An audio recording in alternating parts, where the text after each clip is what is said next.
But for those who say we're going to be a majority in Canada or a majority in the United States by 2050? If you want the bottom line, the best projections, Europe usually gets pointed to. There's sort of a belief that floods of immigrants are coming into Europe from Muslim countries, and actually sort of trickles are.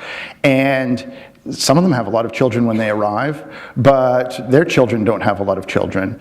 And their grandchildren have about the same number of children as the rest of us. So the best projections are that Europe, including Russia, which has a pretty high Muslim population historically, could peak just sort of shy of 10% Muslim around the middle of the century when the population growth rates will largely converge. I mean, that could be off by a couple percent. Anyway, we're not talking about majorities. United States, Muslims will probably outnumber Episcopalians and Jews within 30 years, so at around 2%. And 2% of the population? Some 2-3% sort of area. And Canada, a very high growth rate of Muslims Pakistan is the largest source country, and it's a fairly high fertility rate, and it takes a few generations for things to converge. So they could triple in number to about 6% of the population by mid-century in Canada.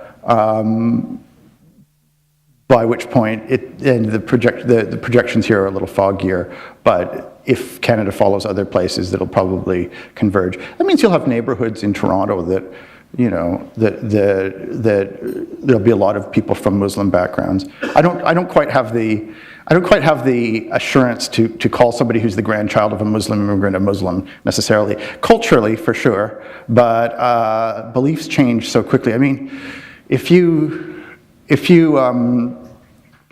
facetiously, I could say, if you'd looked at the media in sort of 1970, you would have seen a lot of projections that North America is going to be overtaken by hippies, because they're everywhere and they seem to be pregnant all the time,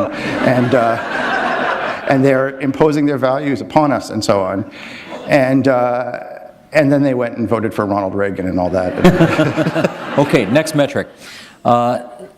John, in your view, based on what you know, see, and hear, do Muslim families want to integrate into their new societies or remain apart from them? My vantage point is Canada, and I think in the case of Canada, the answer is overwhelmingly that you do see them want to integrate.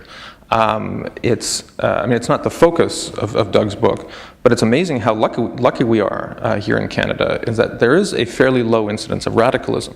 And you wouldn't know it because, of course, when there is an incident of radicalism, it is, the media understandably focuses on it, because it's interesting to focus on that as opposed to focusing on the 99% of people who are quietly living their lives and have jobs and go to school and that sort of thing. It takes one guy who wants to behead the Prime Minister, and it doesn't even take a guy. It takes a 12-year-old wearing a hijab playing soccer in Quebec. I mean, that's all it takes for us lemmings to go, stop the presses. She's taken off her hijab. She scored a goal. We love these stories, and whether there's and we get the false impression that somehow it signals a society that's coming apart at the seams. I don't think it's coming apart at the seams. Interestingly, though, in Quebec, it's more of a flashpoint, because there you have a language culture that itself feels besieged. And so it doesn't have the confidence of feeling it's the majority in North America. And so because many French nationalists feel besieged, they have a special sensitivity, which sometimes manifests itself in unattractive ways in regard to the relatively small number of Muslims in that province. But I think in the rest of Canada, in many ways, we're a model society in regard to how we assimilate immigrants. There's always going to be bad stories. There's always going to be honor-killing stories. There's always going to be arguments about burqas and that sort of thing. But if you compare Canada to Europe, which I think is a fair comparison, I think we are miles ahead, and a lot of it has to do with the factors that Doug listed. We never had a guest worker program. The program in Germany, where the idea do we do now? We do in terms of, if you want to go to work in the oil sands or something like that. But the idea of you come here for 20 years, you learn the language, you put down roots, and then you're mysteriously just going to go back home. That bizarre logic never took hold here. You came here, you became a landed immigrant, you became a citizen, you had a stake in the country, you voted, and I think we've shown that that is the recipe for successful immigration experiences. I wonder if the integration issue can actually be looked at in terms of many different communities, not just the Muslim community. If you look at where most Chinese Canadians live, for example, in this city, they tend to live in the various Chinatowns. Same could be said of Jewish Canadians. Same could be said of Italian Canadians. Yeah. Woodbridge, whatever. One of the things I found, both in this book and in my previous book, Arrival City, which looked at bottom-rung neighborhoods, was that the people who fail to integrate, and really, I think our question here should not be whether integration mainly works. It should be when it doesn't, is it a threat to us, and how large it is, how large of a problem is that slice? The people who cluster together into immigrant neighborhoods where everyone speaks the same language and eats the same food, by several important measures, they integrate better than people who scatter out among people who look like me. And if you look at the dynamics of how these neighborhoods work, you realize, well, there tends to be networks of mutual assistance. There tends to be networks of things like childcare and educational help and so on that help people, that make the sort of day-to-day life easier as people join into the culture. Maybe it means that the first people who arrive don't bother learning English. I lived in Kensington Market for years, and there were plenty of people who'd arrived from Vietnam and China around me who the parents never really learned much English at all, and never had much interest. But the kids always did. 100%, right? And so on. Now, one of the things I look closely at in this is what causes extremism. And this is kind of a nebulous question in some ways, but there has been at least a pretty good volume of work on this in the last few years, both from scholars, but also from intelligence agencies and so on. MI5 did a very big look at thousands of people who'd become Islamic extremists and supporters of Islamic extremism. What did they find? And so on. That they tend to be, first of all, not very religious. Or at least they didn't come in. Obviously, when they are terrorists, they use the language of religion and so on, and they have adopted sort of Salafism and so on, if they're Sunni. But they don't come into it through religious faith.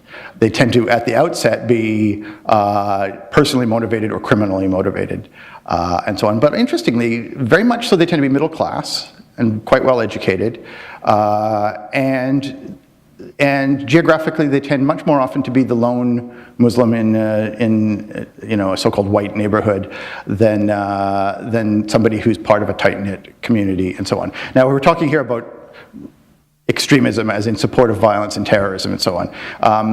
Religious fundamentalism is another matter, but religious fundamentalists don't become violent extremists. That's the interesting thing. They're two, and I think this is true in other cultures as well. They're two very, very separate things. Being intensely religious and believing in a political idea that the land of your religion should not be violated and that you should use violence to prevent that from occurring are very, very separate things. That is not to belittle any aspect of it. And look, Canada's had problems. We had a proper Al-Qaeda cell in Toronto that, however amateurly, were plotting various things based in the suburbs and so on. And we had another cell that was supporting a British group based out of Ottawa and so on. And we had Ahmed Rassam, the Y2K bomber here. I remember covering his trial in Los Angeles and learning the terms sleeper cell and hearing alarming reports in 2000 about possible cells of Al-Qaeda terrorists who might be plotting stuff. Actually, it was the spring of 2001 when I remember covering that. And this is a Canadian who got us to know that. So look, this is a political movement that's very dangerous.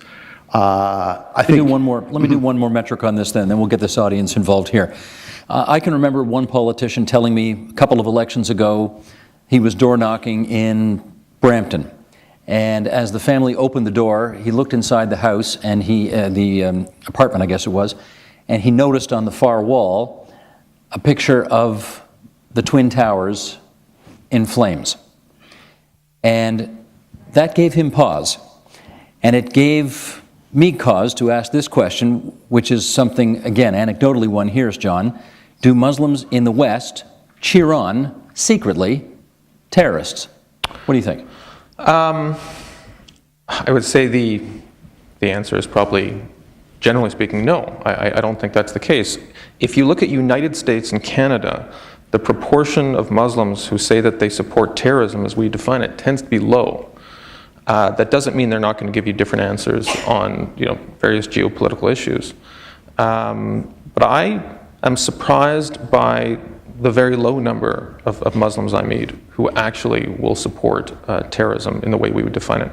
I think the numbers are higher in Britain and in other European countries, but they're still lower than we think of in the conventional political wisdom, and I think the numbers in Doug's book illustrate that. Doug? There's certain sort of did you know sort of figures that get popped around and they keep appearing in books and magazine articles and so on. And one of them is the did you know that a survey found that 8% of American Muslims support violence against civilians if, quote, if the cause is right, unquote, which I have to admit, I kept reading it in the Daily Mail in Britain and so on, and thinking that's a very large number of people who think that something that is fairly appalling is right. And when you finally look up the study that produced that statistic, you realize that the proportion of non-Muslims who support violence against civilians if the cause is right is 24%. And suddenly the question becomes, why do so many fewer Muslims support this? And probably because they're the main victims of it. Now, you could say that a lot of these people are talking about their own country's militaries when they hear that question, and so on, which is still completely unforgivable. And that you could say all of these Muslims are thinking about al-Qaeda and so on, but that's probably not the case because loyalty to the military of the country is fairly high as well, and so on. No, in terms of behavior and so on, there's not a lot of suggestion of support. I think there were some distorting factors caused by the Iraq War and by the ongoing standoff in Israel-Palestine, which has caused a lot of Muslims and some Jews to support, or to at least to support extreme actions that would not be acceptable anywhere else. I think there's a symbolic identification with the Israel-Palestine conflict that if you ask questions about anything in the world, that's what people, and particularly a lot of Muslims, think about, that has distorted views in North America and Europe. John, follow up? I think just as a brief add on to that, when violence is raging in places like Iraq or Israel, people lose their minds in a way. And if you, the day after the 9/11 attacks, if you put a microphone to most Americans and say, do you support this, do you support that, you'd be shocked at the answers you would get.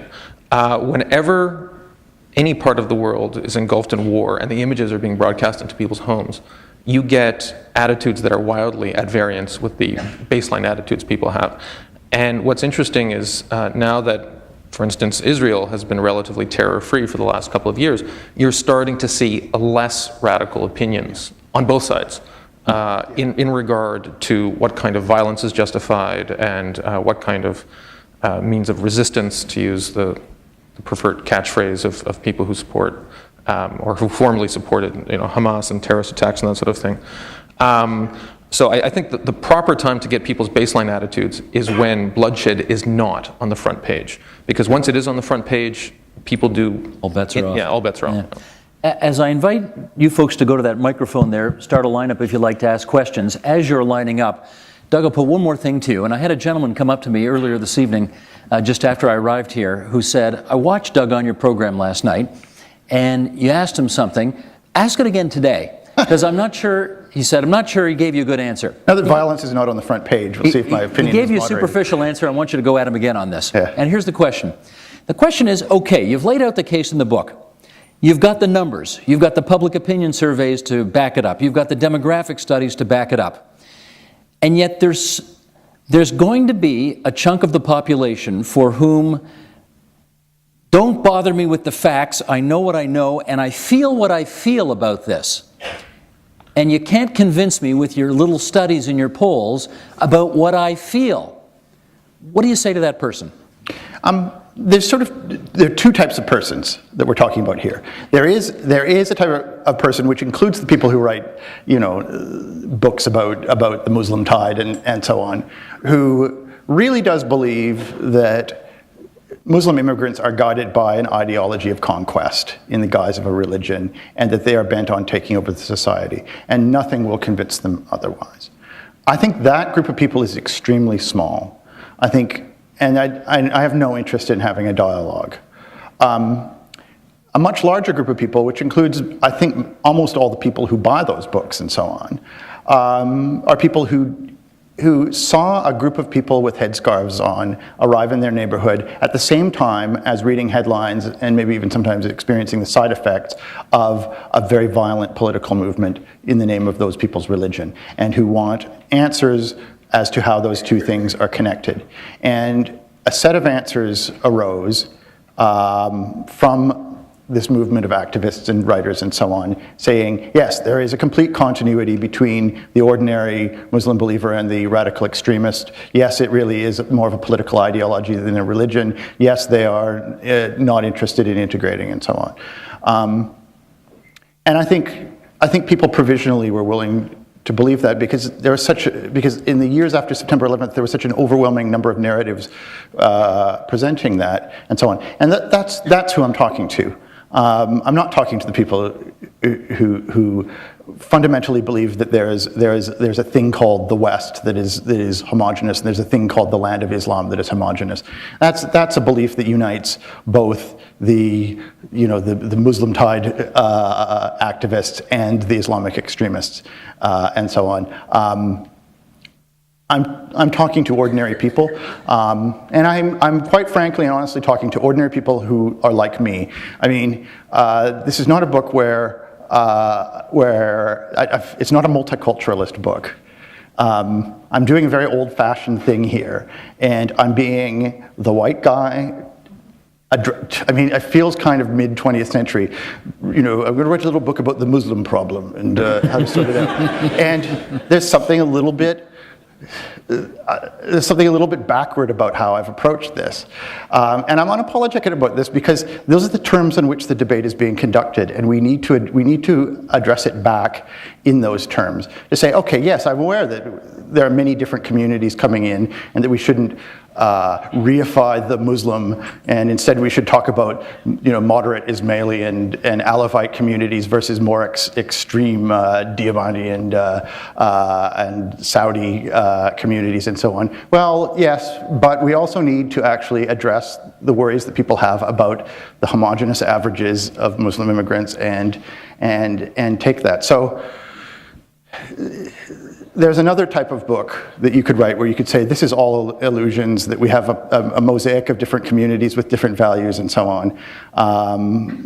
But no, I'm taking it on the terms that people tend to discuss this on. So we end up in a weird situation where we have, three white guys on the stage talking about the Muslims, and I would only argue that I think that we are at the end of an era where in some weird way it's necessary to do that. First of all, you have to start with your white shame. Like you just, and I don't want to say you should have white pride because that has negative connotations, but like you should have white less shame. Your question is very interesting about the one you were urged to re-ask about a core of people who just will not be convinced by the data. Because I recently had an experience with this. A couple weeks ago, there was this story that circulated on the internet about how Christians and journalists were being crucified, literally crucified, on the presidential grounds in Egypt. It turned out the story wasn't true. It was based on internet rumors. Although ironically enough, a few days later, someone actually was crucified in Yemen in this grisly incident. But I wrote an article debunking this Egyptian story, which wasn't true. All sorts of horrible things have happened in Egypt in the last, but this wasn't one of them. It was just a false story. And I got dozens of emails from people saying, how can you do this? You're giving ammunition to the Islamists and those who want to appease the Islamists. And I'd email back and say, but you realize the story's not true. I'd say, it doesn't matter if it's true. Like, they want to crucify Christians. They're horrible people. Can't you see they want to do this? Well, yeah, they might. Some of them might want to do that, but they didn't actually do it, did they? It doesn't matter. But the point is that I gained a sort of insight into their psychology that... Wrote a book about it. I did. Oh, yes. And it's not on sale here, but it should be. It's a great book, by the way. Maybe some people would like to take it out of the library. You'll tell them what it's called. Are you talking about Among the Truthers? Yeah. Among the Truthers by Jonathan Kay is an incisive examination of the September 11th denial movement, and a highly recommended book. Yes. Thank you. But my point here was that there is a group of people, and these are not necessarily bigots, but there are people, many of them are veterans of the Cold War, or cultural veterans of the Cold War, and they lived their whole life under the idea that there was this alien civilization that truly did want to destroy Western freedoms. And the Soviet Union truly did want, I mean, they said, we are going to take over the world. We will bury you. I mean, this was part of their PR campaign. And so it wasn't irrational to fear this. And if you're someone in your 40s or 50s or 60s, 70s, and you remember this, then you are attuned to any threat that mirrors that. And for a lot of these people, it's militant Islam. Okay.